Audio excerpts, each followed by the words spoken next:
Hi, I'm Dr. Boyce Watkins from Your Black World, and you know that we love to feature great people doing great things. And today I get the opportunity to speak to the most recent president, new president of Harris-Stowe State University in St. Louis.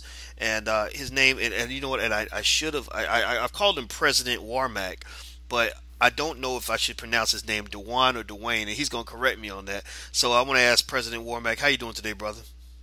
Well, thanks, Doc, for having me on. For sure, man. Now, help me pronounce that first name. Is it Dwayne or Dwayne? Or neither? On. Dwayne. Okay, okay. All right. I was guessing Dwayne. It's spelled D, just so people can know it's Dwuan. And I want people to know that because I want people to definitely Google you. You got an impressive background. So, first of all, I want to say congratulations on your recent inauguration. That's amazing. Yes, sir. Yes, sir. I'm honored to be the 19th president here at Harris-Stowe State University, currently the youngest college president in the country, HBCU or predominantly white institution. That's what I heard. That's what I heard. So, how old are you, if I may ask? Just had a whopping birthday and got over here. I'm 38 years old now. 38. Okay. Wow. All right. 38-year-old president. Looks like you got plenty of time to do a lot of great things, and I respect that. So, now what did you do before you arrived at Harris-Stowe State University? I was at Bethune-Cookman University, HBCU in Daytona Beach, Florida. I was the senior vice president there. Senior president supervised about 170 employees and about 16 departments. Before that, I was at Bethune. I was hired at Bethune in 2010 as the vice president for student affairs and enrollment management. Then was promoted to senior vice president. But prior to that, I was in Memphis, Tennessee, at Rhodes College, one of the top liberal arts institutions in the country. Was there for about 6 years. Then before that, I was in North Carolina at Western Carolina University. And before that, I was in Mississippi at Delta State University. Wow, so you've had a long academic road. So you've done a lot of different things in a lot of different schools. So you have a real diverse kind of experience that led you here. Now, what led to you being at the university that you're at right now? How did that occur? That's a great question. I probably about 6 years ago, I was very clear about where I wanted to serve. I'm at a place now in my life where it's not about the work. This is a ministry for me. And I'm doing what I feel God has called me to do. And so my background is a little unique. So I often talk about people talk about the success of being a young college president. My journey has not always been that. I'm originally from Detroit, Michigan, and I grew up in a true single family, single parent household, four brothers. One little brother serving 40 years in the penitentiary right now. My mom had a middle school education. None of my brothers ever finished high school. I finished high school with a 1.6 GPA and 40 absences down the road. And so I was one they said would never be anything, wouldn't go to college. I was one labeled as a menace to society, but God had a different plan for me now to be a college president where I was told I wouldn't be college material. Harris-Stowe State University provides access and opportunities to students like me that other folks will turn around and say is not college material. So this place aligns not just with my passion, but my compassion. So I'm operating within what I know God has called me to do as I'm serving at this institution. Mm. 1.6. Wow. That's even lower than mine. I think I might have been packing a 1.9 or a Okay. 2.1. And it wasn't because I wasn't academically inclined. I grew up in a very impoverished area of Detroit, so I knew the urban environment well, and so like I said, I didn't come from a college prep family, but I was able to see. I knew the streets, and so I was always intellectually inclined, but I didn't apply myself. And so once I was able to get to college, and I sat in a classroom at a junior college, all white class, and I had a professor there. I'll never forget, a philosopher to me and said, "Hey." Doing row, I was an athlete, and he said, "Oh, you're Warmack," and so I figured that he knew me. He was like, "Oh, yeah, you won't be here after the first, few weeks." And so at that time was my light bulb that really went off. And so after that, I never had less than the 3.0, and so because it challenged me in a way of showing that I could do it. It was this white professor male to say that I was less than. I was only there because I was an athlete, and I would make sure that I persevered and went forward. Wow. So, what did you study in college? Undergrad was an education major, master's in sociology, and doctorate in higher ed administration. Really interesting. Okay. And where'd you get your doctorate, if I may ask? Yes, I was at Union University in Jackson, Tennessee, private university there. Intentionally, I was at University of Memphis for 2 years of my doctoral coursework, but my one of the chairs from Vanderbilt Peabody program went over to start the program at Union, one of three higher ed doctor Christianity focus, and I was clear that's where I wanted to go. And it was probably one of the most transformational from a research perspective and a practical perspective, best graduate program for me that could have been there. So, Mm. shameless plug for University, Jackson, Tennessee.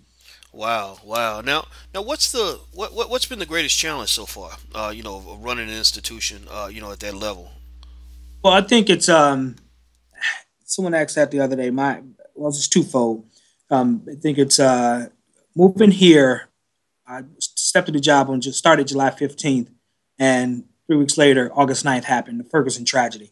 And so we're 12 miles from Ferguson. And so we are an institution that was in the midst. About 40% of our student population is from Ferguson. So being a new college president, trying to prepare for the open schools, school around mid-August, welcome faculty back, and I'm dealing with a national, international tragedy, which is in my backyard. And so it was an eye-opening experience as a new president because I was thrust out, and because we're the only historically black college in the city, I felt we had a moral and a civic responsibility to take the lead on what happens from an intellectual perspective and serve as an intellectual think tank for the city to help heal. And so being frontline, multiple nights of really trying to bring in the troops in regards to shifting the energy, shifting the paradigm of what we were doing and what the mainstream media was projecting about what was happening in Ferguson, and being a think tank to bring the community back here to talk about meaningful solutions. And so the challenge was that. So balancing that, and then as being a champion for social justice and civic engagement and everything of that aspect to balance that and still lead the university, which was slightly challenging. And so for me is that we've been able to figure out a happy balance within that piece, because once again, I cannot allow the only historically black college in the city not to be at the forefront. So we've hosted roughly about 19 either town hall meetings, programmatic endeavors around the Ferguson matter to have meaningful, measurable outcomes to ensure that we're making a difference in the city. Wow, well, I love that. So, how have your students responded to this effort that you've made to put your university at the forefront of these important conversations? How have they engaged in that? They have been extremely active. I've been overly impressed with my student population. I think I said before, because it's not for them. Just it's not something that's commercialized. That's their home, and so they don't get to escape that. They are from that community. And so, but the unique piece is our students have taken a very unique stand. So I'll use the day of the verdict when they decided not to prosecute. Most folks went out and doing whatever they did. Our students self-selected to do a campus-wide prayer visual. So they circled our whole campus, holding hands, unified in regards to praying for this community to do that. Wasn't led by the administration, wasn't something asked by the administration. They wanted to send a uniform front. Another piece is that we started a Black Male Initiative that is not a formality. It's about transformation and the manifestation of Black males doing meaningful things. And so I shared briefly my story. So for me, it's not a game. I've been out there in the streets. I've lived it. I think it's how do I keep other brothers from that? So on Mike Brown's funeral day, Ferguson Florissant School District 2 weeks before that was listed in the bottom 10 failing schools in the state of Missouri. Those students missed 2 weeks of instruction. The most powerful piece, I was out in Canfield Apartments meeting with some parents and things like that. I had a little young girl who was about 9 years old, and she was scared to come out the closet. And when I went in and was having a conversation with, she said, if I come out, I might be killed as well. That was alarming to me to see that from that young lady. And so for us, how do we become part of the solution? So on the day of the funeral, it was the first day back for the school systems there. They lost 2 weeks of instruction. So we decided to take 50 African-American males to the local elementary school to welcome the students back. And on the front of our shirts, it said, I am ... What most folks would thought it said Mike Brown, Trayvon Martin. But on the back, it said a Harris-Stowe State University scholar. So we wanted to show the image of what Black males, the images of what they're doing, and what the response from those elementary school kids and those parents. Literally, they cried boohoo tears as we lined up, like just say, for instance, a basketball line. We high-fived and we hugged them. The principal and the superintendent said, well, can you come every day? We've never had this type of response. So we've adopted that school. Actually, literally today, they just was on our campus, the elementary school, Griffith Elementary School out in Ferguson. And so now we just make sure our capacity, we have another elementary school that we've adopted and two middle schools. So we just have them bring them on our campus. We send our males every Friday to mentor, to read, to study with them, to ensure those things are happening. So, Wow, that is so impressive. I love that. I love that. I'm so appreciative that you're doing that. Because you have so many scholars that. So I think sometimes we're so narrowly focused in terms of only seeing what's happening behind the ivory tower walls that we don't realize there's a whole big world outside of that. And I respect the fact that you guys are going out into that world. Now I want to ask you this. Since you became the president of the university, now we asked what the most difficult part was. I also want to ask you, what surprised you about being the head of a campus, especially so young? I mean, was there anything about it that you didn't expect? no, knock on wood, I'm completing 1 year and about another month and a half, and it's been an amazing year. There wasn't, I've been very fortunate to have mentors that's sort of prepared me for this role. I think we've had an extremely successful year, to say the least. When I arrived, we had 14 degree programs, and through the state of Missouri, I've been able to double our degree majors and minors in 1 year. So we're up to 30 degree majors and minors within a 1 year span of 158-year history, where they had 14, and to double that, it's almost unheard of. But we've also, too, we have a Senate Bill 334 that's out.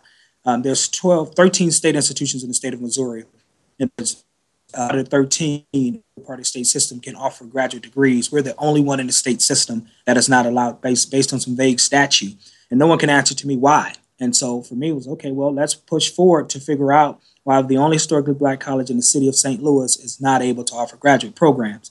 Here's the most unique piece for me as a sociologist. I love the numbers. So I asked a question. I wanted to pull some data. There's about 2.8 total residents in the greater St. Louis region. There's about 2.1 that's 18 or over. There's about 577,000 that are African American. This is just in the greater St. Louis region. About 300,000 of those are 18 or over. Here's where it gets tricky. Only 14% of that 500,000 have a bachelor's degree, and only 5% have a master's degree. And so for me, you can't tell me there's not a need. 95% of the African American population just in the metro St. Louis region are without a master's degree.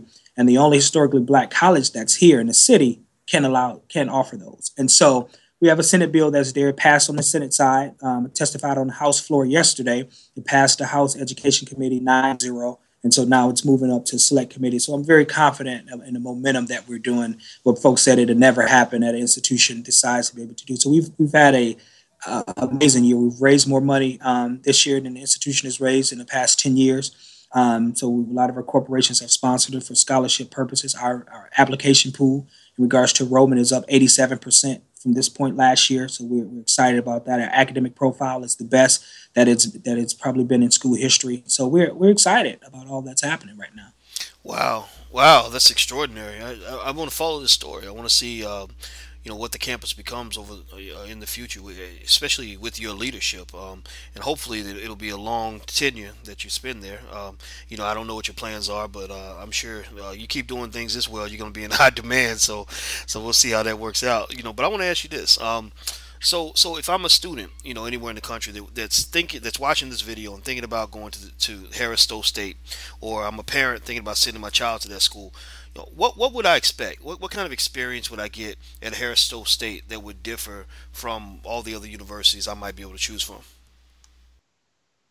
It's a great question. I think 3 things that we focus on, part of our core values, that are affordability, accessibility, and diverse. And so with that piece, that we provide the opportunity for students to have extremely small classroom, 15-to-1 faculty to student ratio, where students get to know their faculty personally. There's not a teacher assistant that teaches the course. 75% of our faculty have terminal degrees, so critical mass of your courses are taught by PhD faculty members that you get to know on a personal basis. The other piece is our cost structure. Right now, you can come to Harris-Stowe for per year, complete 32 credit hours for only $5,200.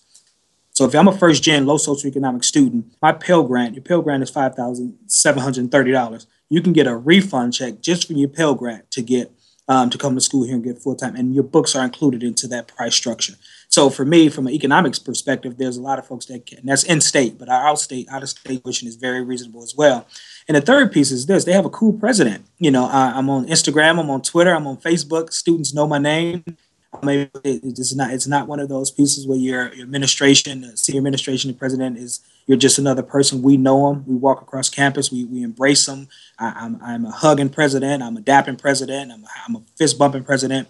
We get to know our students. I personally, so I'm on the road. We were in Oakland, California at the Black College Expo. We're in LA. We're in Atlanta. We're going to get them. That's why our application pool is where it's at now. So I think Harris-Stowe is a great place. We're just signed on with a partnership with China where students can study 100% free.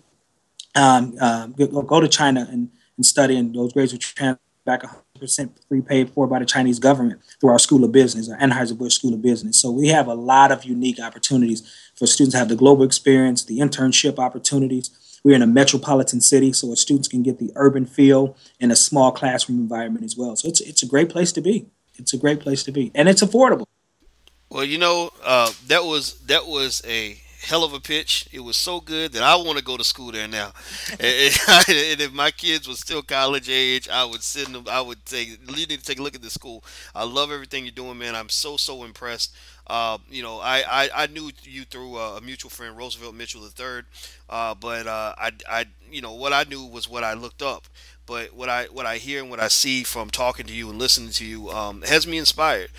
So I'm going to follow the progress of your career as well as your school, and I would definitely give you props, 100%, man. I am so impressed with what you're doing. Thank you so much for your support, and I'm honored to be on your show, man. I follow you. I follow your writings and things of that such. So, man, thank you for taking the time just to spend a few minutes with me. Brother, the pleasure is all mine, all mine. I don't know about y'all who are watching, but I'm inspired. I have been to church. I'm listening to this brother talk, and I know a champion when I see one. And so I want you to please, everybody, please follow up. This is Dr. Dwaun Warmack. He's the president of Harris-Stowe State University, and their website, and you can correct me if I'm wrong, is hssu.edu, correct? Exactly And right. and if people just want to follow you on Twitter or anything like that, where would they go for that? Follow me Twitter and Instagram is HSSU Prez, Prez. Okay, all right. PREZ HSSU Prez. Okay, gotcha. All right. Okay, everybody. Once again, this is Dr. Dwaun Warmack, president of Harris-Stowe State University, and thank you all for checking us out at Your Black World. By the way, we have a new film out called Resurrecting Black Wall Street. You can check out the trailer at resurrectingblackwallstreet.com. That's resurrectingblackwallstreet.com. It's a great film, great story about the Black Wall Street massacre in 1921. And until we meet again, please stay strong, be blessed, and be educated. We are gone. Peace.